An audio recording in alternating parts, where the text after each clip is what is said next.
Class 11th exercise 9.3 question number 4। देखिए हमारे पास question number 4 में ये बताना है कि हमारे पास कोई एपी है और उसका सम हमें 70 लेके आना है। तो माइनस का 8 कोमा माइनस 6 हमें नंबर ऑफ टर्म्स बताना है। माइनस का 4 must be taken how many terms whose sum is minus का 70 whose sum is 70। तो हमें नंबर ऑफ टर्म्स बताना है जिसका सम 70 हो, सम इज 70। तो इसके लिए हम क्या फॉर्मूला लगाएंगे, n/2। यहाँ पे फॉर्मूला में लिखेंगे n/2, उसके बाद लिखेंगे 2a और 2a प्लस का n माइनस का 1 इंटू डी हम रखेंगे 70a। यहाँ पे हो जाएगा n2a माइनस 16 प्लस का n minus 1 into D. Minus 6 में से अगर माइनस 8 हम सब्ट्रैक्ट करते हैं तो कॉमन डिफरेंस आता है 2 और ये हो जाएगा 1/4। अब यहाँ 2 से डिवाइड कर सकते हैं हम। माइनस का 8 प्लस का n माइनस 1 इक्वल टू हो जाएगा 70। अब यहाँ पे हो जाएगा n माइनस का 1 इक्वल टू 78, तो n आ जाएगा 79। इसके बाद क्वेश्चन नंबर 4 का जो सेकंड पार्ट है उसमें हमें सम 0 लेके आना है। तो मींस फर्स्ट टर्म है हमारी 18, सेकंड टर्म है 16। How many terms must be taken to getting sum 0, to get sum 0। यदि हमें सम 0 की वो लिखना है, ठीक है, तो देखिए यहाँ पर फॉर्मूला लगाएंगे n/2 2a प्लस का n माइनस का 1 इंटू डी और इक्वल टू 0। 0 की प्रोडक्ट 2 के साथ 0 हो जाएगी, तो यहाँ पे n इंटू यहाँ पे लिखेंगे 36 और यहाँ पे लिखेंगे n माइनस 1 इंटू डी हमारा बनेगा -2 और इक्वल टू 0। यहाँ से हम क्रॉस मल्टीप्लाई करेंगे 36n और प्लस माइनस का 2n स्क्वायर, उसके बाद माइनस माइनस प्लस 2n और इक्वल टू 0। माइनस से कॉमन ले सकते हैं, 2 से डिवाइड भी कर सकते हैं। n स्क्वायर माइनस का n और माइनस का 18n माइनस का 18n और यहाँ पे हम देख सकते हैं 36n, उसके बाद माइनस का 2n आता है, तो यहाँ पे माइनस का 2n करेंगे और एक n बाहर है तो माइनस का 2n स्क्वायर हो जाता और उसके बाद माइनस माइनस 2 प्लस का 2n, ठीक है। तो माइनस का 2n स्क्वायर और यहाँ पे हम देख सकते हैं 36n और 2n को हम सब जोड़ेंगे तो 38n हो जाता। अब यहाँ पे n तो 0 हो नहीं सकता, तो माइनस का 2n square equal to minus का 38n, मींस माइनस से minus cancel, n square equal to 19n, तो n से n कैंसिल कर देंगे, n की वैल्यू 19 आ जाएगी। मींस 19 हम अगर लें इसे तो हमारा सम 0 आ जाएगा। इसके बाद नेक्स्ट क्वेश्चन है, fifth question, how many number whose sum of the first 100 even natural number which is divisible by 5।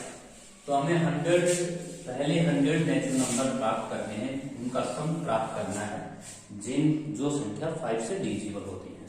तो देखिए सबसे पहले हमें ये पता करना है कि हमारे पास 5 से डिविजिबल जो संख्या है 5, 10, 15, इस तरह से हमें पहले 100 इवन नेचुरल नंबर लिखनी है। 100 इवन नेचुरल नंबर में आपको सबसे पहले लिखना होगा 10, उसके बाद लिखना होगा 20, इसलिए इवन बोल दिया है तो 5 कैंसिल करना होगा, 15 भी कैंसिल होगा, 10, 12, 13 डॉट ऐसे 100 इवन नेचुरल नंबर है। Even natural number that is divisible bye 5। ये वे संख्याएं हैं जो डिविजिबल हो रही हैं 5 से। इवन नेचुरल नंबर 5 नहीं ले सकते, 15 नहीं ले सकते क्योंकि ओड है। अब यहाँ पे हम सम का फॉर्मूला लगाएंगे 100/2 इंटू 2a और n minus 1 into D, 100 minus का 1 इंटू डी, ये हमारा n का हो जाएगा। That is our required answer. ये था हमारा question number 5 question first part. Question number 5 का हमने फर्स्ट पार्ट कंप्लीट किया, इसके बाद हम करेंगे सेकंड पार्ट। देखिए सेकंड पार्ट में लिखता है कि 5 और 500 के बिटवीन में आपको डिविजिबल लेके आना है 7 से। तो 5 और 500 के बीच में हमने वे संख्याएं लिखनी है जो डिविजिबल है 7 से। तो डिविजिबल बाय 7 का जो पहला आपका बिटवीन आता है तो 550 और 500 के बीच में सबसे पहले जो संख्या होती है वो 56 हो जाएगी। तो आप सबसे पहले लिखेंगे 56, उसके बाद बिटवीन 50 एंड 500। तो सबसे पहले हम लिखेंगे 7 8 जा 56, उसके बाद लास्ट में पहुंचते हैं, उसके बाद 7 का डिफरेंस लेंगे 63 हो जाएगा, और लास्ट में पहुंचे तो 497 हो जाएगा। अब हमें ये भी पता होना चाहिए कि नंबर ऑफ टर्म्स कितनी है, इसके लिए हम लास्ट फॉर्मूला लगाएंगे a प्लस का n minus 1 into d equal to 497। अब यहाँ पे a की वैल्यू हम 56 रखेंगे, 56 प्लस का n माइनस 1 इंटू d हमारा 7 हो जाएगा 497 में से यदि आप 56 से रिड्यूस करते हैं तो 56 अगर रिड्यूस करते हैं तो 4 और 4, यहाँ से 7 से अगर हम डिवाइड करें तो ये हो जाएगा आपका 66, n हो जाएगा आपका 66। तो हमें टोटल टर्म जो प्राप्त हुई है वो 67 टर्म प्राप्त हुई है। इसके लिए फॉर्मूला हम लगा सकते हैं n/2 a प्लस लास्ट, ये हो जाएगा 67/2 और a हमारा है 56 और लास्ट टर्म हमारा 497। अब 67/2 और यहाँ पे अगर हम ऐड करते हैं तो ये आता है 13। 56 में अगर आप 497 ऐड करते हैं तो 6 3 जा ये हो जाएगा आपका 13 और 9 5 14, 14 में अगर हम 8 एंड 1 ऐड करें तो 15 और ये आता है 553। एक बार फिर चेक कर लेते हैं, a हमारा 56 है, 56 n माइनस 7 कॉमन डिफरेंस हमारा 7 का है, 497 हमारा लास्ट में होगा। तो 497 में से जब मैं सब्ट्रैक्ट कर रहा था तो ये आएगा 2, ये 4 और यहाँ पे 56 मैंने रिड्यूस किया, तो आपने 56 को रिड्यूस किया तो हमारे पास ये प्राप्त होता है। 7 से जब डिवाइड किया मैंने तो ये 7 7 6 और ये हो जाएगा 42। अब ये कैंसिल नहीं होता है तो यहाँ पे थोड़ा सा मिस्टेक किया है मैंने, डिफरेंस में गलती की है। यहाँ पे हो जाएगा n 7 6 हो जाएगा 42 को 7 21 तो n 64 आएगा। 64 यहाँ पे आप लिख सकते हैं 64। तो यहाँ पे 64 को 2 से कैंसिल करें तो 32 और मल्टीप्लाई 553। यदि मैं 553 की मल्टीप्लाई करता हूँ इसके साथ तो मेरा रिक्वायर्ड जो आंसर आता है वो आता है 5th का सेकेंड पार्ट है 71696 आंसर आता है, that is our required answer. Next question है 5th क्वेश्चन का थर्ड पार्ट। 5th क्वेश्चन का जो थर्ड पार्ट है उसमें लिखता है कि हमें उन संख्याओं का सम करना है जो 3 डिजिट की नंबर है और reminder 2 after divided by 5, sum of 3 और digit sum of all 3 digit number. देखिए हमारे जो 3 डिजिट नंबर है वो 100 से स्टार्ट होते हैं और 199 पे खत्म होते हैं। 3 digit number leave remainder 2 divided by 5। यदि हम 100 को तो हमारी जो सबसे पहली संख्या होगी वो 102 होगी, उसके बाद 107 हो जाएगी और लास्ट में हो जाएगा आपका 999 को अगर हम डिवाइड करते हैं 5 से तो 5 9 जा और उसके बाद 5 9 जा, यहाँ पे हम 997 कर सकते हैं। अब रिमाइंडर हमारा 2 हो जाएगा, 5 4 जा 5 9 जा और 5 9 जा रिमाइंडर 2। अब जब देखना चाहते हैं कि हमारी टोटल टर्म कितनी है, इसके लिए हम n plus n minus 1 D लगाएंगे और ये लिखेंगे 997 के ऊपर।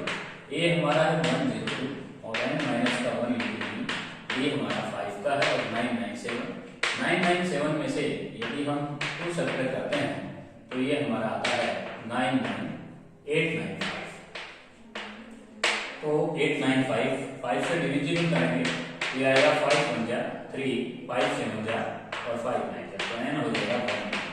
हम लास्ट में हम फॉर्मूला लगा सकते हैं n/2 और a प्लस लास्ट टर्म, ये हमारा होगा 180/2 करेंगे यहाँ पे क्योंकि n हमारा 180 आया है, a हमारा 102 है, लास्ट टर्म हमारा 997 है। तो इसको हम कैलकुलेट कर देंगे, हमारा रिक्वायर्ड आंसर आ जाएगा। तो ये था हमारा क्वेश्चन नंबर 5th। अब हम करेंगे क्वेश्चन नंबर 6th। देखिए क्वेश्चन नंबर जो 6th है उस क्वेश्चन के अंदर हमें n माइनस का n बाई n मिला। क्वेश्चन नंबर 6 n माइनस का 1 अपॉन n माइनस का 2 अपॉन n और n माइनस का 3 अपॉन n। हमें टोटल टर्म बताना है, n टर्म्स का सम करना है। देखिए हम n टर्म्स का सम करते हैं, इसके लिए हम फॉर्मूला ऑपरेट करेंगे। तो n/2 और उसके बाद फर्स्ट 2a और यहाँ पे n माइनस 1 अपॉन में, यहाँ पे हमारी first term n minus one upon N है, और यहाँ पे 2a प्लस का n minus one into D, D हमारा हो जाएगा n minus two minus one में से अगर हम ये रिड्यूस करते हैं तो n से n कैंसिल होता है और ये आएगा माइनस का one upon N. That is our required answer. हम यहाँ से एलसीएम ले सकते हैं, एलसीएम लेंगे तो हमारा एलसीएम आएगा n, यहाँ पे हम लिखेंगे 2n माइनस टू, यहाँ पे लिखेंगे माइनस n प्लस वन, और यहाँ पे आप देख सकते हैं n बाई टू, और ये होगा आपका n minus one upon N. n से n कैंसिल कर सकते हैं, n माइनस का वन बाई टू हमारा रिक्वायर्ड आंसर आ जाएगा। तो ये था हमारा क्वेश्चन नंबर 6। इसके बाद हम करेंगे क्वेश्चन नंबर 7। 6 के बाकी पार्ट दो योरसेल्फ सेम इसी तरह होंगे। क्वेश्चन नंबर जो 7 है उसके अंदर लिखता है हमें एक पी के m टर्म्स का सम दिया हुआ है। क्वेश्चन नंबर 7 एसएम हमें दिया हुआ है 3m स्क्वायर प्लस का 4m। तो इसमें हमें सबसे पहले 1 रखना है, तो 1 रखेंगे, ये आएगा आपका 7, 2 रखेंगे, s2 का मीनिंग 2 है, रखेंगे तो 12 और प्लस 8, तो s2 आएगा 20। s2 का मीनिंग होगा पहले दो टर्म्स का सम, t1 प्लस t2 हमारा 20 है, t1 हमने 7 रखनी है, 7 प्लस का t2 इक्वल टू 20। अब 20 में से 7 अगर सब्ट्रैक्ट करें तो 13, और t2 में से अगर हम t1 सब्ट्रैक्ट कर लेते हैं t2 माइनस t1, तो 13 में से अगर 7 लगाते हैं तो डिफरेंस हमारा 6 आता है। तो ये था क्वेश्चन नंबर 7। इसमें pth टर्म पूछ सकती है, pth टर्म हमारी हो जाएगी t equal to a plus का p माइनस का 1 इंटू b, और a हमारे पास आई है 7 और कॉमन डिफरेंस हमारा है 6। यदि हम 6 से मल्टीप्लाई करते हैं तो 6p माइनस 6, और ये आ जाएगा आपका 6p plus 1। That is our required answer. इसके बाद हम नेक्स्ट क्वेश्चन करेंगे 8th क्वेश्चन। क्वेश्चन नंबर जो 8 है उस क्वेश्चन के अंदर लिखते हैं d equal to, question number 8 d हमें लेके आना है इक्वल टू Sn माइनस का ऐसे 2 times of Sn minus 1, 2 times of Sn minus 1 और plus S times of n minus 2। अब इस क्वेश्चन के अंदर n टर्म्स का सम हम करते हैं तो n बाई 2, 2a प्लस का n माइनस का 1 इंटू d, और उसके बाद 2 टाइम्स ऑफ n माइनस का 1 बाई 2 और 2a और प्लस का n माइनस का 1 माइनस का 1 माइनस d, और उसके बाद हम करेंगे n माइनस का 2 अपॉन 2 और 2a प्लस का n माइनस का 2 माइनस का 1 इंटू d। इस तरह से हम एलसीएम लेंगे। एलसीएम में हम सबसे पहले 3 भाग निकाल सकते हैं, उसके बाद हम इनमें से 2an कर सकते हैं, 2an plus n square d minus का n d, उसके बाद माइनस, यहाँ पे हमने 2 कॉमन ले लिया है, ये नीचे जो 2 है हमने कॉमन लिया है, इसके बाद हम करेंगे 2 इंटू में n माइनस की 1 की प्रोडक्ट करके हो जाएगा 2an और प्लस का n स्क्वायर d और माइनस का 2n और उसके बाद माइनस का 2a, उसके बाद आपके पास आ जाएगा माइनस nd और उसके बाद आएगा माइनस माइनस प्लस 2d, और यहाँ पे हम नेक्स्ट करेंगे तो 2an प्लस का n स्क्वायर d माइनस यहाँ पे आ जाएगा 3nd और उसके बाद माइनस का 4a और माइनस का 2nd और उसके बाद माइनस माइनस प्लस 6d। अब हमारी ये कैलकुलेशन बाकी है, इस 2 को हम अंदर ले जाते हैं तो 4an कर देंगे और यहाँ पे 2n स्क्वायर d, यहाँ पे 4nd और यहाँ पे 4a और उसके बाद 2nd और उसके बाद 4a। अब हम यहाँ पे देख रहे हैं कि हमारी टर्म कौन कौन सी कैंसिल हो रही है। एक तो 2an आपके कैंसिल हो रहा है, 4an कैंसिल हो रहा है क्योंकि 2an को छोड़ेंगे तो 4an से 4n कैंसिल। उसके बाद हम देख रहे हैं कि n स्क्वायर d और n स्क्वायर d 2 टाइम्स बन रहा है तो 2 टाइम्स सब्ट्रैक्ट का बन जाएगा क्योंकि माइनस बाहर है। इसके बाद हम देखेंगे 3nd और 1nd 4nd से 4nd हमारा कैंसिल हो जाएगा क्योंकि माइनस माइनस प्लस हो रहा है। उसके बाद हम देख रहे हैं 2nd से 2nd कैंसिल हो रहा है। उसके बाद हम देख रहे हैं कि 4a से 4a कैंसिल हो रहा है और एक 6d में से अगर 4d सब्ट्रैक्ट करते हैं तो 2d आता है और 2 से 6 हमारा कैंसिल हो जाएगा। That is our required answer. हम राइट हैंड साइड लेके चले थे और लेफ्ट हैंड साइड हमने प्रूव किया है। इसके बाद नेक्स्ट हमारा क्वेश्चन है क्वेश्चन नंबर 9। देखिए क्वेश्चन नंबर जो 9 है उस क्वेश्चन के अंदर लिखता है कि सम ऑफ 35 टर्म्स, हमें 35 टर्म्स का सम निकालना है। तो S35 देखिए हम कैसे निकाल सकते हैं, 30/2 और 2a प्लस का n माइनस का 1 इंटू डी। और हमें ये भी पता है कि हम n यहाँ पे 35 कर सकते हैं, दैट इज अवर एम। अब हमें फर्स्ट टर्म दिया हुआ है, सेकंड टर्म दिया हुआ है 2, तो a2 हमें दिया हुआ है 2 और उसके बाद हमें a7 दिया हुआ है 22। तो a7 हमारा है 22। a2 का मीनिंग होता है a प्लस का d और a7 का मतलब होता है a प्लस 6। यदि हम इन दोनों का डिफरेंस करते हैं तो माइनस माइनस माइनस, यहाँ पे माइनस का 5d तो माइनस 20, d की वैल्यू 4 आती है। d की वैल्यू अगर 4 हम यहाँ पुट करते हैं तो a की वैल्यू -2 आती है। अब a की और d की वैल्यू अगर हम यहाँ सब्स्टिट्यूट करते हैं तो हम सम ऑफ 35 टर्म्स का सम निकाल सकते हैं। इसके बाद हम करेंगे क्वेश्चन नंबर 10। क्वेश्चन नंबर जो 10 है उसको सोल्यूशन देखिए। क्वेश्चन नंबर 10 में, क्वेश्चन नंबर जो 10 है उस क्वेश्चन के अंदर हमें लिखता है कि find the common difference of if first term is 100। तो फर्स्ट जो टर्म है वो आपके 100 गिवन है और कहता है सम ऑफ फर्स्ट 5 टर्म्स, जो पहली 5 टर्म का 6 टर्म्स का जो सम है वो 5 टाइम्स है नेक्स्ट 6 टर्म्स का। तो पहली 6 टर्म में लिखता हूं a plus d, a plus 2d, a plus 3d, a plus 4d और a प्लस 5d। तो ये हमारे पास हो जाएंगी फर्स्ट 6 टर्म। और ये कहता है 5 टाइम्स है नेक्स्ट 6 टर्म का। तो a प्लस का 6d, a plus 7d, a plus 8d, a plus 9d, a plus 10d और a प्लस का 11d, a plus 9d, a plus 10d और a प्लस 11d। ये हमारी नेक्स्ट 6 टर्म हमने ले ली। यहाँ पे हम देख रहे हैं कि ये हमारा 6 टाइम्स है, d हम जोड़ देंगे 3, 3, 6, 6 और 15 दिया जाएगा और यहाँ पे 5 ये हो जाएगा 6a और ये हो जाएगा 21, 30, 40 और 51 डी हो जाएगा। अब यहाँ पे हम देख सकते हैं 6a प्लस का 15 और इस 30 और प्लस का 500 200 और ये हो जाएगा 255। अब यहाँ पे 6a में से यदि मैं 38 सब्ट्रैक्ट करता हूँ तो माइनस का 24 है और यहाँ पे 240 की जाएगा। अब a हमें दे रखी है 100 तो हम यहाँ पे 100 रख सकते हैं। 100 जैसे ही रखेंगे तो 240 ये कैंसिल कर देगा, माइनस कर देगा, बिकॉज रिक्वायर्ड आंसर जो है वो d की वैल्यू आ जाएगी हमारी -9। इस क्वेश्चन में हमें डिफरेंस ही पूछ रखा है। नेक्स्ट क्वेश्चन है हमारा 11वां क्वेश्चन। देखिए 11वें क्वेश्चन के अंदर ये हमें कंप्यूट करना है। 11वें क्वेश्चन में हमें sum of all natural number which is less than 190।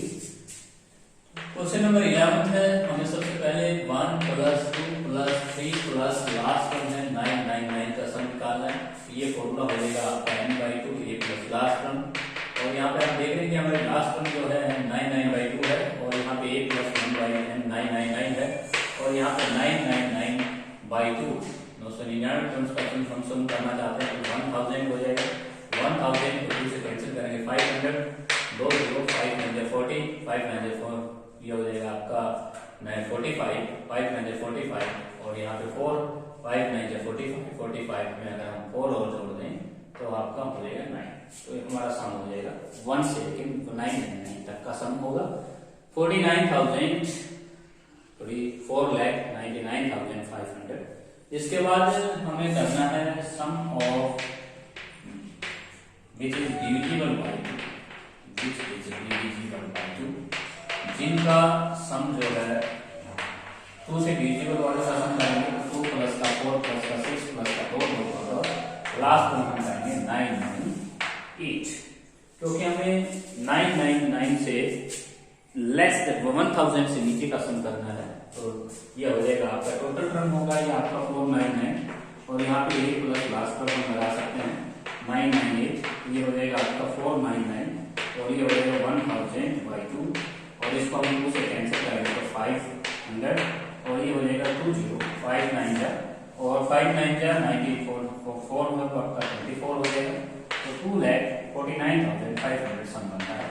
उसके बाद sum of which number less than 1000 which are divisible by 5 उनका सम करते हैं जो डिविजिबल होते हैं 5 से। तो डिविजिबल 5/5 में आपने क्या करना है, डिविजिबल बाय 5 वाले केस में आपने सबसे पहले संख्या लेनी है 5 उसके बाद लेंगे आप 15 10 नहीं लेंगे क्योंकि 10 आप इंक्लूड कर चुके हैं। तो उसके बाद लास्ट टर्म होगी आपकी 9995। अब ये देखना चाहते हैं कि टोटल टर्म कितनी है, इसके लिए टीएम हम लगा सकते हैं, a प्लस का n minus 1 into D equal to 9995। ये हमारा 5 है, n माइनस का 1 इंटू डी, ये हमारा 10 है 9995, और यहाँ पे n minus 1 into 10 equal to 995 में से 5 सब्ट्रैक्ट करेंगे 990 10 से 10 n इक्वल टू 100। यहाँ पे हम सम कर सकते हैं n/2 a plus last term, तो ये आपके पास हो जाएगा 100/2, और हमारे पास टर्म 5 लास्ट टर्म 995, और ये हो जाएगा आपका 100/2 मल्टीप्लाई में ये हो जाएगा 1000, और ये हो जाएगा 500 मीन्स 50,000। अब यहाँ पे हम देख सकते हैं कि हमें उन संख्याओं का सम निकालना था जो ना तो डिविजिबल हो 2 से, ना ही 5 से डिविजिबल हो। तो आपने इन दोनों की पूरी क्वांटिटी में से ये दोनों का सम आपने रिड्यूस करना है। तो आपका रिक्वायर्ड आंसर होगा 499,500 माइनस सम ऑफ, इनका सम आपने 2,49,500 और प्लस का 50,000। तो ये सम आपको रिड्यूस करना है। जैसे आप ये सम रिड्यूस करेंगे तो आपका रिक्वायर्ड आंसर वो आएगा जिसमें उन संख्याओं का सम हमको प्राप्त होगा जो ना तो डिविजिबल है 2 से और ना ही 5 से। Most important question. इसके बाद आते हैं क्वेश्चन नंबर 12 के ऊपर। क्वेश्चन नंबर जो 12 है उसके अंदर आपको पूछा गया है, क्वेश्चन नंबर 12 Sn आपको दिया हुआ है, S30 आपको प्रूव करना है। Question number 12 S30 is equal to, S30 आपको इक्वल लेके आना है 3 टाइम्स ऑफ S20 और माइनस का S10। तो देखिए S30 का मीनिंग होता है 30/2 इंटू 2a प्लस का n माइनस 1 इंटू डी, यहाँ पे आप ये मिल लेंगे, और 30/2 और यहाँ पे फर्स्ट टर्म 2a और प्लस का n minus 1 into D means 30 minus 1 into D. यहाँ पे आप ये ले सकते हैं 30/2 लेंगे 15 और ये होगा 2a प्लस का 29, तो LHS आएगा 38 और 59 जब 135 15 टू द 30 में 4 3 5 3 होगा, ये आपके LHS होगी। अब हम RHS को सोल्व करेंगे। RHS है हमारा 3 times of S20 minus S10। अब S20 का मीनिंग होता है 20/2 और 2a प्लस का n माइनस का 1 इंटू डी, और उसके बाद S10 का मतलब होता है 10/2 और 2a प्लस का 9d हो जाएगा। अब इसको सोल्व करेंगे तो यहाँ पे हो जाएगा 10 और इंटू में 2a प्लस का 19d, और यहाँ पे हो जाएगा आपका 5 इंटू में 2a और प्लस का 9d। यदि हम इसको सब्ट्रैक्ट करते हैं तो 3 इंटू में 20 प्लस का 190d और उसके बाद माइनस का 10 और यहाँ पे हो जाएगा 45d। तो LHS इक्वल टू RHS, क्योंकि यहाँ पे भी 30a प्लस का 435d ही बन रहा है। नेक्स्ट क्वेश्चन हम करेंगे क्वेश्चन नंबर 12 का सेकंड पार्ट। क्वेश्चन नंबर जो 12 है उसका जो सेकंड पार्ट है उसके अंदर पूछ रखा है कि आपका जो S1 है वो सम ऑफ n टर्म्स है। S1 आपका है 1 प्लस का 2 प्लस का 3 प्लस का 2 टोटल है। इसका सम का फॉर्मूला होगा n into n plus 1/2। इसके बाद S2 जो है वो LCAP है, जिसका कॉमन डिफरेंस 2 है, 1 प्लस 3 प्लस का 5 प्लस का 2 टोटल है। इसका सम होगा आपका n से। उसके बाद S3 आपको कॉमन डिफरेंस 3 का है, तो 3 का है तो 4 हो जाएगा, 7 हो जाएगा। इसका सम हमें अलग से करना होगा n/2 इंटू 2a प्लस का n माइनस 1 ये हमारे पास कितना है, ये हमारा फर्स्ट टर्म 1 है और यूनिटी है n माइनस 1 इंटू d आपका 3 है, तो n/2 और ये हो जाएगा 2 प्लस का 3n माइनस 3 और ये आ जाएगा आपका n/2 और 3n माइनस का 1, ये हमारा सम हो जाएगा। तो हमें 3 AP दे रखी हैं। S1 में कॉमन डिफरेंस 1 का है और हर एक की टर्म यूनिटी है, पहले टर्म आपने यूनिटी लेनी है। इसमें S1 कॉमन डिफरेंस 1, इसमें कॉमन डिफरेंस 2, इसमें कॉमन डिफरेंस 3। अभी हमें प्रूव ये करना है कि S1 प्लस S3 है वो हमें इक्वल लेके आना है। तो S1 हमारा क्या है, S1 हमारा है n² प्लस n/2 और S3 हमारा आया है 3n² माइनस n और बाई 2, और यहाँ पे हम n से n कैंसिल कर सकते हैं। 4n² equal to 2 means 2n²। तो हमारा जो रिक्वायर्ड आंसर था वो 2 टाइम्स ऑफ S3 है, यही हमें इक्वल लेके आना था। इसके बाद हम करेंगे क्वेश्चन नंबर 13। क्वेश्चन नंबर जो 13 है उस क्वेश्चन के अंदर देखिएगा कि हमें दो एपी हैं। क्वेश्चन नंबर 13 दो एपी हैं n/2 और फर्स्ट टर्म हम 2a1 और प्लस n माइनस 1 2b1। तो सम ऑफ n टर्म्स का सम का रेशियो दे रखा है n/2 और 2a2 प्लस का n माइनस 1 2b। और ये जो रेशियो है ये हमें दे रखा है 14 माइनस का 4 है। अपोन में हो जाएगा आपका 3n प्लस 5। अभी हमें निकालना है sum of the ratio of the 8 term का रेशियो हमें निकालना है a1 प्लस 7b1 अपॉन में 8 प्लस 7b। और ये रेशियो हमें निकालना है कितना है। तो इसके लिए हम एक ट्रिक का इस्तेमाल कर सकते हैं। सबसे पहले आपको 2 से मल्टीप्लाई करना होगा। 2 से हम मल्टीप्लाई करेंगे और 14 को हम लिखेंगे 2a1 प्लस का 15 माइनस 1 लिखेंगे 15 माइनस 1 d1। नीचे भी आप लिखेंगे 2a2 प्लस 15 माइनस 1 d2। और यहाँ पे n की जगह आप 15 पुट कर सकते हैं। तो ये होगा 14 माइनस का, अगर हम 15 पुट करते हैं तो 60 और अपॉन में 53 या 45 प्लस 5 माइनस का 46 upon 50। That is our required answer. तो हम इसी का ट्रिक का इस्तेमाल करेंगे। यदि हमसे 8 टर्म का रेशियो पूछ रखा था तो उसको हम 2 से मल्टीप्लाई 2 से डिवाइड करके सेम पिक्चर बना लेंगे, क्योंकि n/2 से n/2 कैंसिल होता है। तो आज की वीडियो में सिर्फ हम क्वेश्चन नंबर 13 तक क्वेश्चन सोल्व करेंगे। इसके बाद नेक्स्ट